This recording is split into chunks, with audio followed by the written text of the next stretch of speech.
Ola a todos e a todas, benvidos a Falemos de Literatura.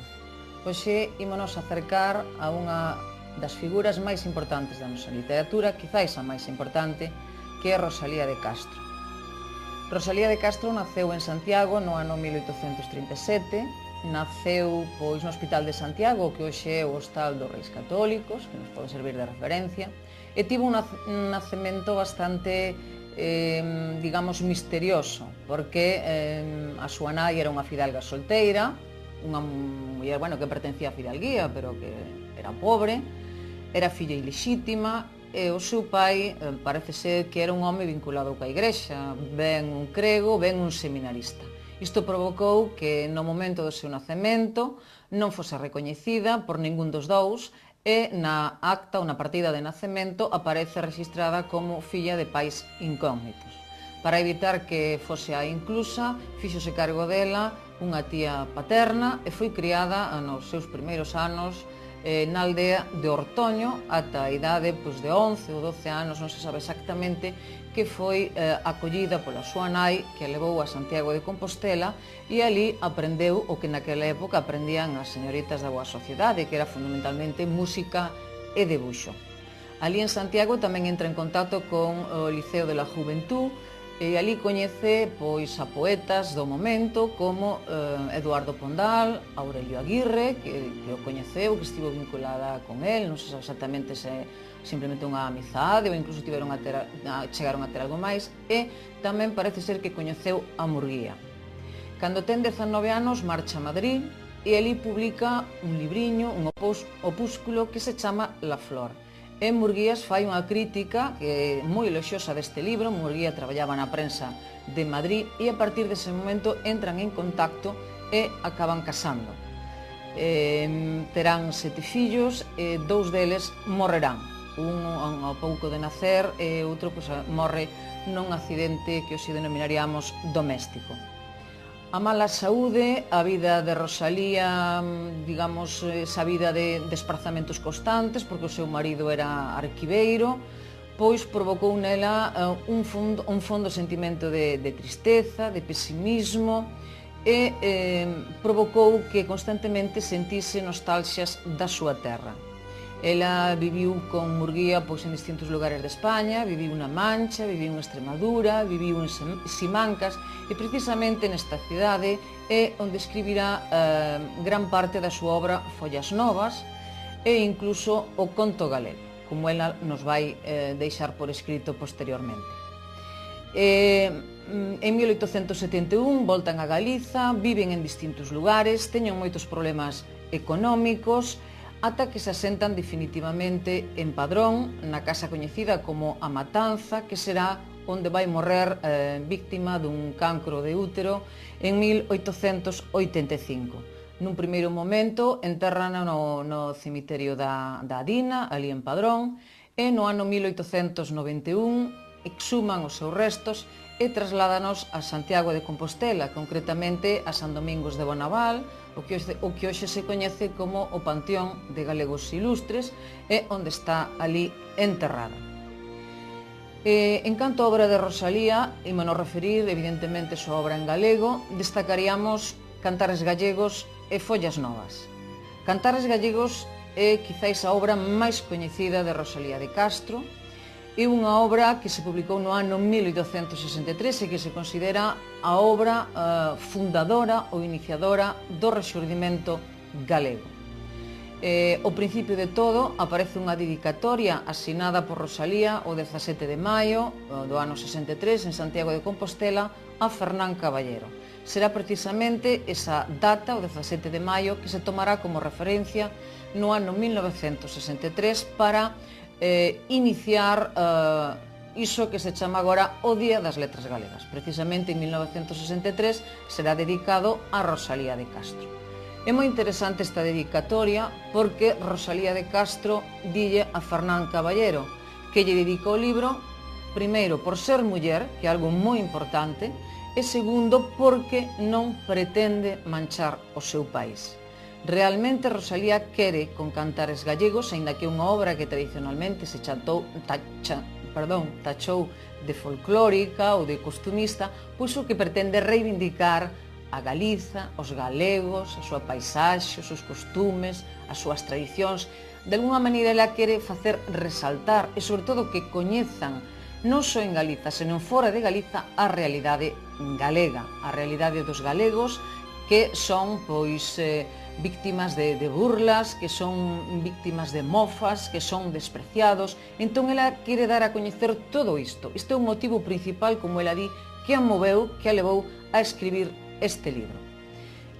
O libro consta de 36 poemas, podese dicir que ten unha estrutura circular, porque hai un primeiro poema no que se invita a unha nena que cante, non? Has de cantar, meniña gaiteira, has de cantar, que morro de pena. Ela di cantarte na lingua galega, alivio dos males, consolo das penas, e remata o 36 dicindo esta moza: eu cantar, cantei, a gracia non era moita, que delo moito me pesa, non son eu meniña graciosa, non? De alguna maneira, excúsase que a propia Rosalía polas posibles fallas ou pola posible, digamos, falta de calidade ou de perfección do seu libro. Nos 34 poemas restantes atopamos distintos temas, só hai dous nos que fala directamente Rosalía de Castro, como veremos, que son dous poemas intimistas e que son os coñecidas Campanas de Bastavales e Como chove miudiño. Realmente aparecen por un lado a temática costumista, as crenzas, as romarías, as tradicións, e nunha palabra, a defensa da cultura popular. Pero ela quere poñer de alguna maneira sobre a mesa, quere reflectir no seu libro estes costumes para que de alguna maneira nos coñezan. É unha maneira de alguna maneira que nos aprecien tamén, e para de alguna maneira esfarelar todos eses prexuizos que habería contra a lingua galega e contra os galegos e as galegas en xeral. Tamén hai poesía amorosa, nalgúns casos pois son poemas monologados, noutros casos dialogados, hai algún moi bonito: quixenche tanto meniña, tivenche tan grande amor, que para min eras lúa, branca aurora e claro sol, por exemplo. E despois temos a poesía intimista, que son dous poemas, nada máis, nos que fala Rosalía. Un deles, como dixen antes, Campana de Bastavales, onde ela di: campana de Bastavales, cando vos oio tocar, mórrome de soidades. Ou tamén o poema Como chove miudiño, como un miudiño chove, pola banda de Laíño, pola banda de Lestrobe. O tema das campás imos atopar tamén despois en Pondal, porque a campá é algo moi representativo e moi simbólico na nosa cultura, na nosa tradición e nos nosos costumes, porque é un vínculo de comunicación nas parroquias galegas. Estes dous poemas anticipan o que será despois Follas Novas realmente. Despois imos á poesía social patriótica. Tradicionalmente quixose facer de Rosalía unha poetisa, unha escritora costumista, unha escritora choromiqueira que sempre se estaba lamentando, queixando e chorando. Pero hai unha vertente da Rosalía que é a Rosalía comprometida, a Rosalía defensora, a Rosalía que se doe da dor dos galegos e do sufrimento dos galegos, non? O tema da emigración aparece constantemente porque era algo normal, era unha lacra, era unha sangría constante no século XIX. Temos poemas célebres como Adiós ríos, adiós fontes, adiós regatos pequenos, adiós vista dos meus ollos, non sei cando nos veremos, que é a despedida dun emigrante que ten que marchar e ten que despedirse de Galicia, Airiños, airiños aires, airiños da miña terra. Tamén a xente que se despide, que se lamenta de ter que abandonar esta Galiza que queren tanto, pero que se ven obrigados pola miseria e pola fame que pasan a sair fora de Galicia.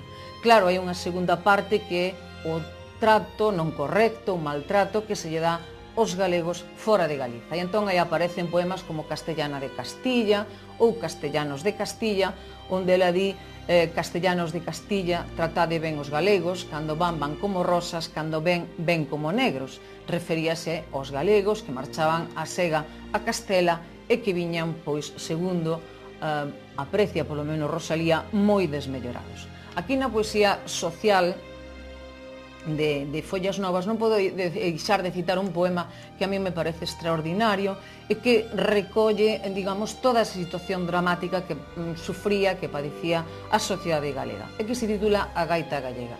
É a resposta a un poema que escribira Ventura Ruiz de Aguilera no ano 1860, e ela contéstalle ademais polo feito de que polo menos alguén se ocupe de Galiza. Entón Ventura Ruiz de Aguilera remataba as súas estrofas dicindo: referíndose ao son da gaita galega, no acierto a diciros si canta ou si llora. E Rosalía contesta, eu podo dicirche, non canta que chora. É dicir, Rosalía sabe de primeira man que Galiza chora, Galiza non canta. Hai unha estrofa concretamente que é a cuarta, que me gustaría reproducir aquí porque é emblemática deste compromiso de Rosalía coa súa terra, con Galiza. Diela, pobre Galiza, non debes chamarte nunca española, que España de ti se olvida cando eres, diela, ai tan hermosa. Cal sin infamia naceras, torpe de ti se avergonza, e a nai que un fillo despreza, unha nai que un fillo despreza, nai sen corazón se noma. Naide porque te levantes, che ergue a man bondadosa, naide os teus prantos enxuga, e humilde choras e choras. Galicia, ti non tes patria, ti vives no mundo soia, e a prola e fecunda túa se espallan errantes sordas. Mentras ti estes solitaria, tendida na verde alfombra, o mar esperanzas pides, de Dios a esperanza imploras. Por eso, aunque en son de festa, alegre a gaitiña se oia, eu podo dicirche, non canta que chora. Realmente nesta estrofa, Rosalía recolle todos eses tópicos, todas esas ideas do desprezo dos galegos, da infamia, de que ninguén se acorda de Galiza, de que está escacida, de que está atrasado, e que os galegos sofren. Os galegos non poden cantar. O segundo libro é moito máis íntimo, moito máis profundo, moito máis persoal, é Follas Novas, publicouse no ano 1880, pero levaba máis de 10 anos escrito, como ela mesma dixo ou deixou reflectido no prólogo. Este libro parece ser que foi escrito durante a súa estadía en Simancas. Adóitase dividir o libro en 5 partes, dúas primeiras partes que serían vaguidás e do íntimo, nas cales ela fala fundamentalmente dos seus sentimentos, desa tristura, desa anguria, desa soidade que a tenaza, dese pesimismo existencial que a fai sufrir constantemente, do cal non pode fuxir. Reflexiona tamén sobre a poesía, non? Mesmo do título da obra, non? Di ela, Follas novas, risa dame ese nome que levas, cal se unha moura, ben moura, branca, lle oíse chamar, non? É dicir, unha contradición que se chame follas novas, non? Cando serían para ela follas vellas ou follas murchas, froito da súa dor. Nestas dúas primeiras partes introduce o que serán os dous símbolos por antonomasia do tema da saudade, do tema da anguria existencial e do sufrimento, que son o tema do cravo e a sombra. Unha vez tive un cravo cravado no corazón e eu xa non me lembro se aquel cravo era de ouro, de ferro ou de amor. Só eu sei que me fixe un mal tan fondo que tanto me atormentou que eu día e noite sen cesar choraba cal chorou Madalena na pasión. Ese cravo que realmente atormenta e cando consegue arrincar o cravo sente soidades dese cravo. Ou esa negra sombra que atormenta tamén. Cando penso que te fuches, negra sombra que me asombras, o pé dos meus cabezales tornas facéndome mofa. Normalmente isto adoita interpretarse na clave desa soidade, dese sufrimento que ela padecía, que sufría, que tiña que ver coa súa vida, pero que tiña que ver tamén con ese sentimento ontolóxico de sufrir unha ausencia eterna que ela non podía de alguna maneira solucionar ou non podía socorrer. A terceira parte sería Varia, que é unha parte na que de alguna maneira aparecen textos tanto de tipo intimista como de tipo máis obxectivo ou máis, digamos, de tipo cívico. É bastante sintomático que remate cun poema que se titula Tembra un neno no húmido pórtico, onde nos di como un neno pobre, descalzo e miserento pide no pórtico dunha igrexa, non sabemos se o pórtico da Gloria, e a xente pasa sen inmutarse a rezar o Altísimo, pero non se doen dese neno descalzo e miserable. A cuarta parte, que se titula Da Terra, pois é un pouco a continuación de Cantares Gallegos, un pouco máis profundo, no sentido de que reflexiona sobre as causas e as consecuencias da situación de Galicia. E finalmente temos a parte quinta, que se titula A viuda dos vivos e as viudas dos mortos. Aí estás a referir fundamentalmente o tema da emigración. De feito, o primeiro poema titúlase Para a Habana, é dicir, a xente marchaba fundamentalmente a América naquela parte, non?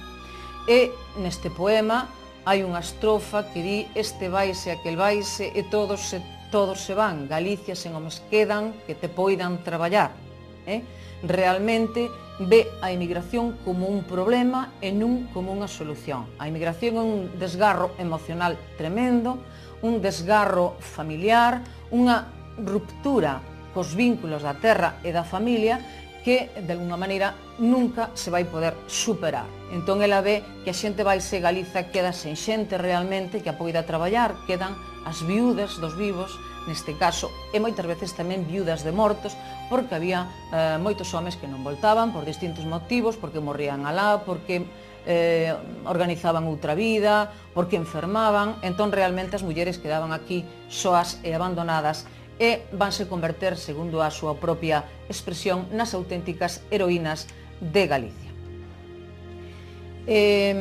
Realmente poderíamos falar de dous núcleos temáticos nesta obra de Rosalía de Castro. Por un lado, a poesía obxectiva, como xa dixemos, esa poesía reivindicativa, esa poesía continuadora dos cantares gallegos, esa poesía na que ela trata de analizar as causas e as consecuencias de situación de miseria e abandono na que ve Galicia, e por outro lado teríamos a poesía subxectiva, a saudade, o tema da visión pesimista da vida, da anguria existencial. En varios dos poemas de Follas Novas imos atopar, por exemplo, a presenza da morte ou mesmo da posibilidade do suicidio, de deixar de sufrir, de deixar de sentir.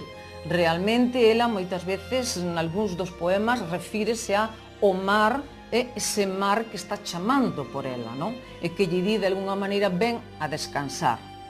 Entonces estamos ante unha muller que probablemente estivese sufrindo unha depresión ou estivese nunha depresión constante que a levaba de alguna maneira a reflectir nos seus textos, como ela di no prólogo do libro, que a leva a reflectir sobre a posibilidade de que hai dous infernos, e dirixes a Deus e di como permites que haxa dous infernos, outro aquí e outro alá. Entón, de alguna maneira, vese que é unha muller que está a sufrir. E xa para rematar en canto á prosa de Rosalía, só me vou referir ao prólogo de Cantares Gallegos, que eu recomendaría que todo o mundo lea, que non só lean os poemas, senón que lean o prólogo, porque aí van a encontrar as claves do libro, entre eles o tema da lingua. Ela é consciente de que escribe sen gramática nen regras de ningunha clase, que ela escribe no galego popular e, sobre todo, quere defender a Galiza, os galegos e a súa lingua, que, como di ela, non é aquela que bastardean e champurrean nas máis ilustradísimas provincias, que di ela cunha risa de mofa que, a dicir verdade, demostra a ignorancia máis crasa. E despois as dúas palabras da autora, que é o prólogo de Follas Novas, na cal ela xa reflexiona un pouco primeiro sobre o papel da muller.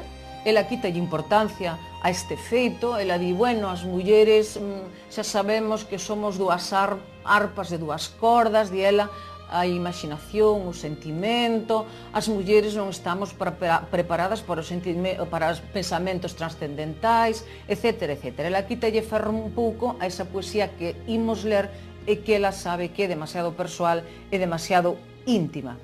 E, finalmente, o conto galego, que é un conto que se publicaría póstumamente no ano 1923, que é un conto tamén de ambiente popular, no cal dous mozos apostan cal deles conseguirá, digamos, enguedellar ou enlear a viúva a mesma noite da morte do seu marido. Realmente, o que ela nos está a dicir aí, o que nos está a revelar, é a escasa consideración que a muller galega tiña na sociedade da época. Simplemente quero rematar dicindo que Rosalía foi precursora de moitas cousas e, sobre todo, foi precursora do papel da muller e reivindicou a muller como, digamos, a parte máis importante e, sobre todo, a heroína da sociedade galega naquela época. Hoxe non imos ir máis alá, espero velos no próximo programa onde falaremos de Curros Enríquez. Grazas.